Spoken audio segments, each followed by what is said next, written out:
如果你也想要用更好的状态去让接下来的人生呢，可以每一天很有动力、很有能量，那这一集我要分享给你4个很简单的小行动，而且是你做了会立刻有感。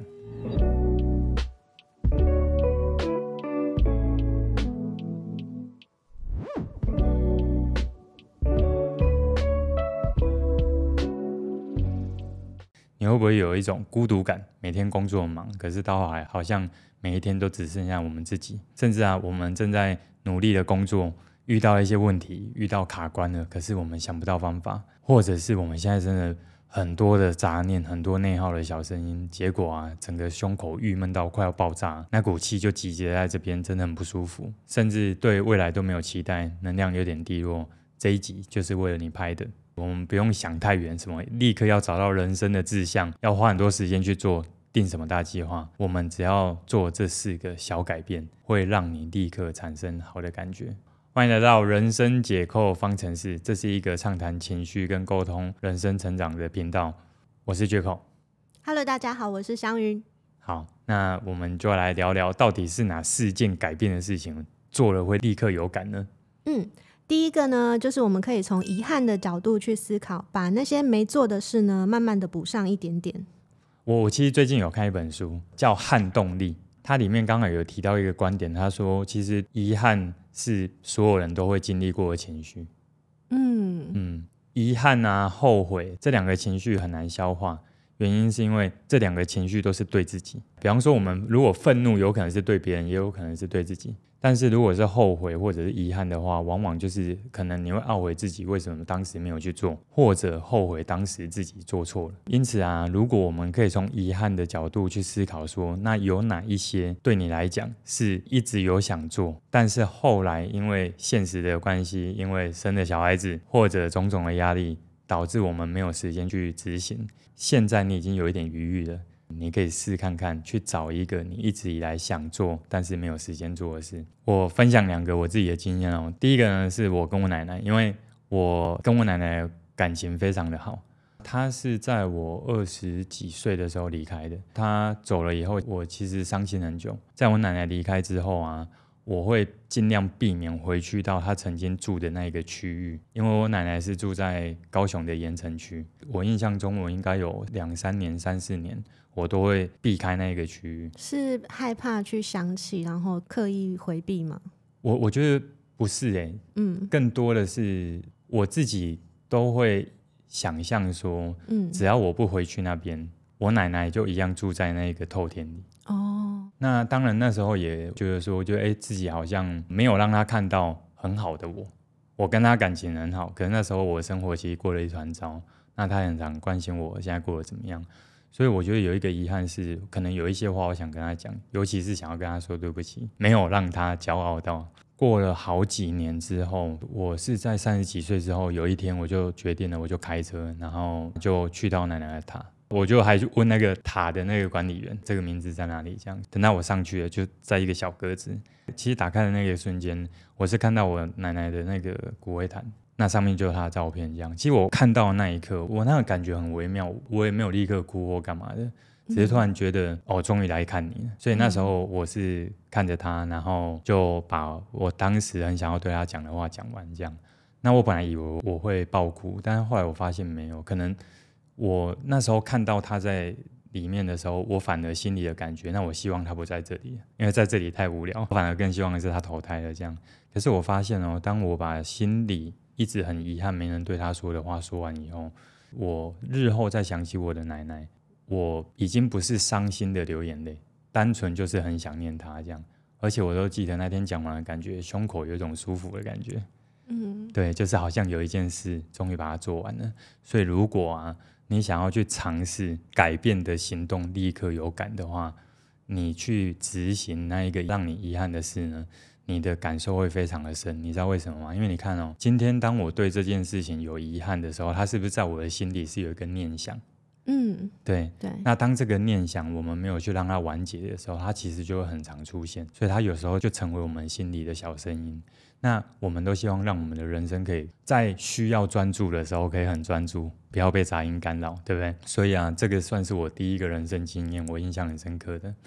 第二个就是让我们去安排自己一直很想要去做或者很想要学可是却没有时间去学的事情哦。像我自己啊，终于在这1个月开启了人生第一次学习日文的计划了，而且我使用的平台是 iTalki 这个平台，学习的体验非常的好。我自己很常去日本，可是啊，我的日文程度真的是烂到不行，所以我都没办法深度旅游。在这个平台学习的时候，你可以挑选符合你学习需求的老师，比方说像我一定得找一个会讲中文的日文老师，我才可以跟他对话嘛，完全可以依照你的需求去客制化你的学习内容。比方说我就有跟老师讲，我比较想要学的是旅程的过程中不同的情境，那些日文怎么讲，而且呢老师他本人就住在日本，所以我还可以去问他一些当地的生活习惯啊，他们的文化，上课氛围啊，就很像在跟朋友聊天。我们也会适时的练习日文的发音，有需要调整的他会适时的跟你说，他也会同步的把正在教你的内容把它输出成日文跟罗马拼音，帮助你在课后可以复习。另外我也很喜欢 iTalki 的地方是在上面你可以有超过150种以上的语言可以学习，你可以选择老师非常多位，你也可以依照你的预算买单堂或者是多堂，它没有绑约，你完全可以依照你的想法你的时间下去安排。无论你是想要深度学习或者是对话练习，我觉得都很棒。而且这次学习语言的时候，我突然有一种感觉，就是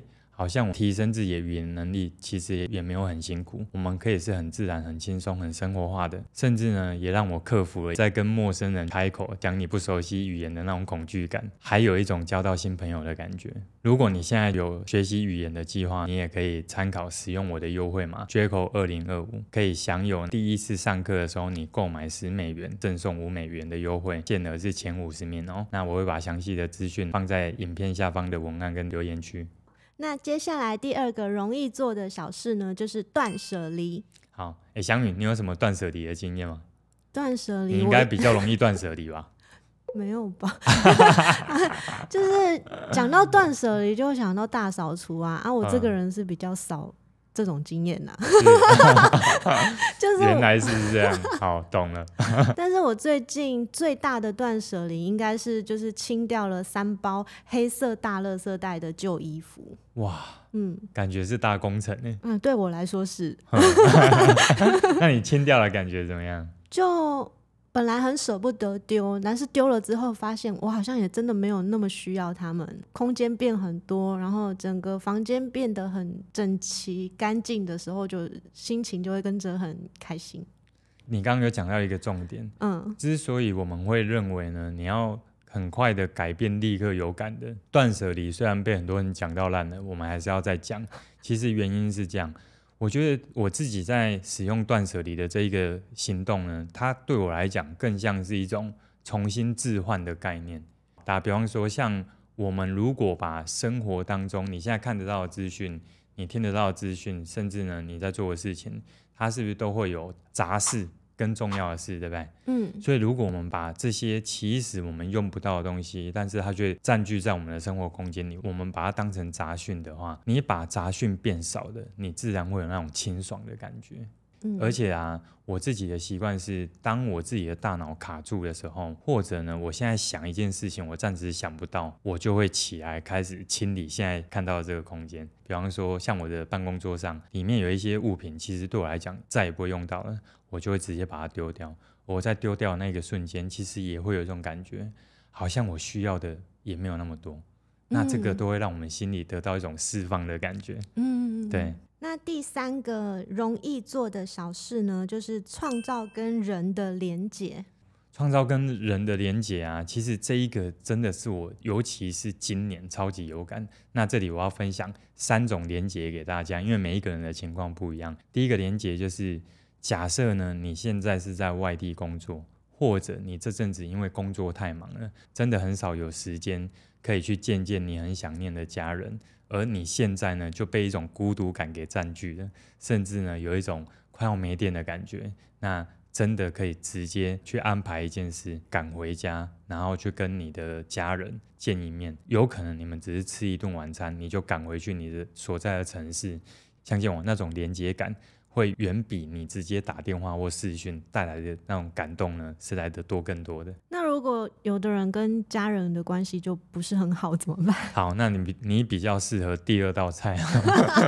就是因为难免我们有时候还是会有跟家人不合的时候，这时候见面可能你会更烦躁，所以你就可以采取第二个方式，你可以试着去约一下你很久没见的好朋友。比方说像我好了，我其实跟我一个好兄弟已经是从10几岁认识到现在，过去我跟他至少可能1年会见个1、2次面，但是最近这几年我跟他真的分别都太忙了，忙到都没有时间碰面，这样我心里其实偶尔在工作忙碌之后呢，我都会想到他，而我跟他呢2个都是火象星座，我们都是那种事业心很强的，所以我们也不太打电话闲聊了。那就在今年我们刚好有一次的机会，讯息又聊到了，就约了一次的碰面。那这次的碰面，我们2个就彼此去 update 这几年我们人生遇到的苦与乐这样所以我觉得跟一个跟自己这么熟这么近的兄弟在聊天我记得那天聊完之后，我要回去我住的地方，我的胸口是有满满的充实感，就暖暖的，对，会有一种暖暖的感觉，这样我都记得那一天。所以如果你现在呢会觉得哇很累了很孤独，甚至呢有点心酸的感觉，拿起电话去打给你那一个很久没见的朋友，约他碰个面吧，你会发现那种连接感带给你的感受非常好。那可是好，如果我跟家人关系没有很好，然后我又没有朋友怎么办？所以你那边现在是有很多案主在跟你讲说他遇到什么事，对不对？好，那放心，这个也有菜可以吃哦。第3个连结是这样，假设呢我现在真的没什么朋友，那我又想要有跟人的连结感，你可以尝试做一件事，以着你正在努力的方向，比方说像我好了，我就是在做自媒体嘛，对不对？所以呢你可以去加入类似像自媒体的社群，然后尽量去找在地是有人也在做相同的事情的，你可以在这样的社群里面呢去跟不同的人去做聊天交流。像香宇你会吗？会啊，就是因为我喜欢跟影像后制类有关的东西，所以我就加了一个那个剪辑的群组，然后里面就是有一些前辈都是在这一个行业里面的，在闲聊的过程当中还可以学习我想要学的知识，就是从聊天过程当中就没有压力，然后有人一起在做喜欢的事情的那种感觉很好。这里有一个重要关键是，如果你要找一个社群，对不对？你尽量找是你正在投入的事情，或者比方说像我学日文，也是可以去加入那一种交流日文中文的这样的社群，它都可以让我们因为有一个共同的目的，而且呢在那里面的人是一个有动力想要把这件事做得更好的一个社群，所以你在里面跟人家互动连结，你也可以创造人跟人之间的连结感。尤其是到后来假设你跟他是可以碰到面的，说不定你还可以因为这样多一个朋友，或许不会是一个可以深交的朋友，但人就是这样，我们随时可以从别人身上获取养分。分享一个我最近的经验因为人生频道这一个主理人呢就是小欧，我是因为他然后才开始开拍了我们现在的这个节目，而我也因为认识了他之后，他又介绍其他的创作者朋友给我认识，比方说有一个很优质的频道就是思维杠杆，那我相信现在在收看这个节目的观众呢，有一些已经是他的听众了。像我昨天在台中开课，开完课之后我就约他们吃饭，这样其实在这次的吃饭里面我们没有很熟，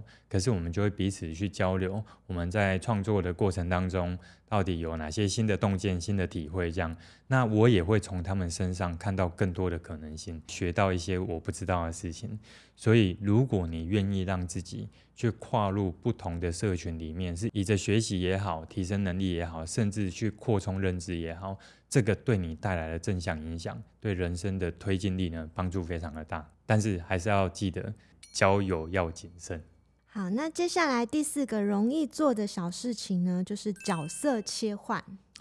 你指的是角色扮演吗？cosplay 吗？其实角色切换可能一开始听会不知道到底在讲什么我觉得是这样，我们如果把角色切换当成是一个你可以立刻改变有感的方向我们用几个例子来谈哦。第一个例子是你可以选择去当志工，对，比方说像我以前好了，我之前是因为我有一个朋友，他很关注某一些群体，他会发起要捐赠物资到我记得是恒春还是那个垦丁在过去那边的一个山区这样，那里面有一个教会，他会把物资募集起来，我们就一起开车去送物资这样。那我自己会觉得在送物资的过程当中，我们会突然多了一个身份，就是给予者。当我们成为给予者的时候，即便我能够贡献的力量并不多，但是在给予的当下，其实你会看到有人默默的在为这个群体在付出，而你在给予的过程，你也会感受到一种我是可以提供价值的，对，就觉得自己做的事情很有意义。对，所以一旦呢我们练习让自己可以在不同的时间线去切换身份的话，你会发现哦，每切换一个身份，你还是会产生一些有感的感受。国外甚至有一个调查，有固定在捐赠的，而且他捐赠的金额还不少的这一些人呢，他们的平均收入每一年的成长幅度是会比没有捐赠的人来得多的。那当然我们今天在谈的不是只有志工这一个选项，而是呢，我们可以在你时间有余裕的时候，你去当一个给予者。有些时候你可能是给朋友一个建议，有些时候你可能是帮朋友一个小忙，其实都可以。尤其是呢，如果我们以着刚刚讲的那个志工的选项啊，它还有可能带给我们另外一个启发。我额外谈一些生活经验好了。我今年是有去巴厘岛创作之旅，跟2个好朋友在那边，我们就有包车嘛，我是坐前面。那因为我是3个人里面唯一英文还有懂一些单字的，所以那个司机就跟我聊天这样。他当时跟我介绍很多巴厘岛现在更流行的一些旅游景点。那我就问他了一句说，那像你如果平常休假的时候，你会带你的家人去哪边玩这样？结果他就跟我说，他其实没有时间可以玩，原因是因为他现在大概30岁，他一个人要养5个人，所以他说他其实是没有时间休息的这样。那我听到那个瞬间，我就突然觉得有点惭愧，因为我感觉我问错话了这样。那同时我突然也意识到，说真的，我那个时候是觉得我这趟的创作之旅，也是我忙了快半年的时间，终于有几天可以稍微喘息一下。即便我们在巴厘岛的6天，我们几乎都从早忙到晚，但至少还有休假的感觉这样。但是啊，我发现其实这世界辛苦的人真的很多，包含你，包含我，对，所以我觉得在那一刻会被生命的力量给激励到，对，就是我们这些人都没有放弃，所以我觉得切换身份这一个是其中一个我们可以做的事。第二个可以切换身份的行动呢，就是独旅。那为什么会是独旅呢？原因是因为我们现在同时都身兼了很多角色，爸爸妈妈，谁的孩子，然后谁的主管，谁的老板，甚至呢，我们一旦成为了孩子的爸妈，自己的这一个身份呢，都会需要有喘息的空间。所以啊，一定要安排一个时间，尤其是尽可能超过半天1天，是因为你可以在那1天里面好好的做自己，让自己这个身份可以出现。像香云，你平常会做这样的安排吗？以前小朋友还小的时候，就是1天24小时都被绑住。然后现在他们自己有自己的活动的时候，我偶尔会有半天或1天的时间，我可以去咖啡厅啊，或者是去健身房啊。一个人的时候就会脑子有办法静下来。哦，真的呢，因为我觉得其实有些时候，光是我们不用顾虑别人的时候，更像是我们短暂时间替自己创造一个可以宁静专注的空间。对，然后反而那个心力才不会一直在消耗这样。其实独旅它不只是切换为自己的身份，它同时啊也切换成另外一个叫探索者的身份。比方说像我自己好了，我自己是一个很喜欢去体验未知的。当我们的生活都是一成不变的，你对未来就不太会有那种期待惊喜的感觉。可是啊，当你可以替自己去创造一个那一天你不确定接下来会遇到什么，你可以创造这样探索的情境呢，你会发现你会有一种期待的感觉。打比方说我去冲绳好了，我陪我太太去家族旅游，我就给自己的时间就是我可能很早或很晚的时候，我就一个人出去外面乱走，可是我就不看 Google Map。 那这样呢，我看到的每一眼都觉得很新鲜。所以讲到这边啊，我总结一下我们今天总共谈的4个小的改变。第一个呢，我们可以从遗憾的角度去思考，究竟有哪一些是你一直很想做可是没去做的事。或者你有哪些很想学可是没有去学的能力，你从这2个地方去着手呢，你那个感受会非常的强烈，因为这个就是你一直以来在意的事情。第二个，我们可以从断舍离的角度，一旦呢我们可以把身边空间人生当中的杂讯减少越来越多，你会发现自己变得越来越舒服。第三个，创造跟人的连结。你看哦，我们今天可以增加跟家人的连结，尤其是你想念的人，增加跟你的老朋友的连结，或者是新朋友的连结，它都会带给你更多新的感受跟体验。还有一个是可以透过社群的角度，让你的连结变得更多元，以着让你的能力可以提升为主。